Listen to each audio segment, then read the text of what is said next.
I mean, is anybody paying attention to what's happening in London?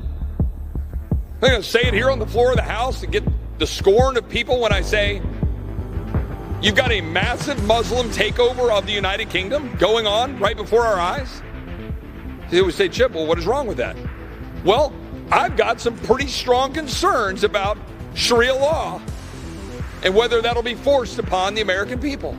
The United Kingdom is coming apart at the seams. King's College London professor of war studies David Betts set off alarm bells this year by saying Britain is headed towards civil war, and he advised people living in its large cities to move before the violence starts. Britain displays many of the signs of being a failed state, such as economic decline, total loss of trust in the police, and a fractious and increasingly extreme politics. At the center of this unrest is a government multicultural experiment that has brought in large numbers of Muslims without requiring them to integrate. More continue to arrive daily. White working-class anger exploded last summer when the son of a Rwandan immigrant stabbed 11 children and 2 adults at a dance studio. 3 girls died. Social media posts initially misidentified the killer as an illegal migrant, sparking the worst riots in 10 years. Only much later did police reveal the killer possessed an Al-Qaeda training manual. Right-wing and working-class British are also angry over what they claim is a 2-tier justice system that favors Muslims. Last week, this man was convicted of a crime for publicly burning a Quran in a political protest. A Muslim man with a knife who threatened to kill him faced no charges.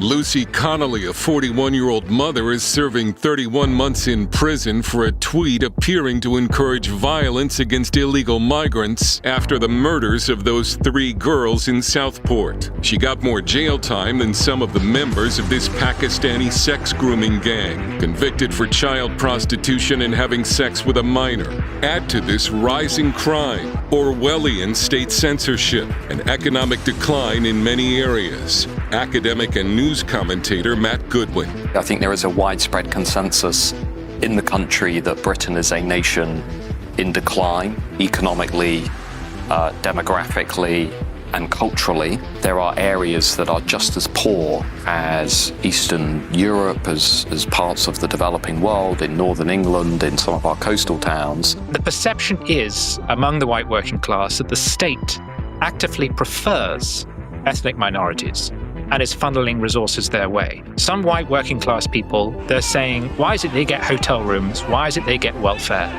when we are struggling? The riots and the disturbances were symptomatic of a much deeper disillusionment in this country with the way in which British people just no longer feel safe in their own communities. They no longer feel safe in their country where lawlessness is essentially being sanctioned by the state. Political strategist Dominic Cummings says elements within the British government are finally beginning to discuss Britain's slide into chaos and the potential for serious violence. Oliver J.J. Lane is the bureau chief of Breitbart London.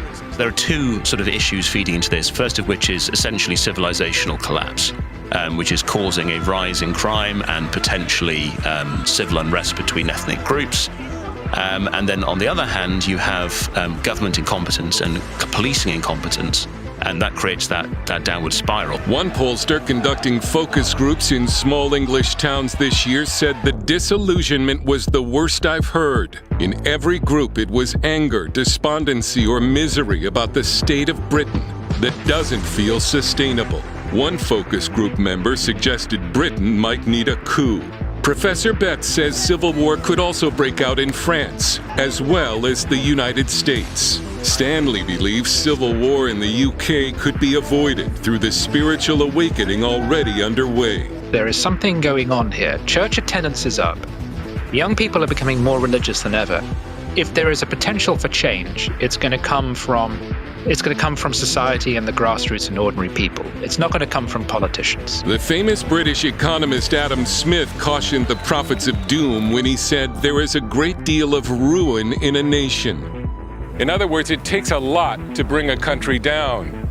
But Britain now has so many problems, it just might test that theory. Dale Hurd, CBN News, London.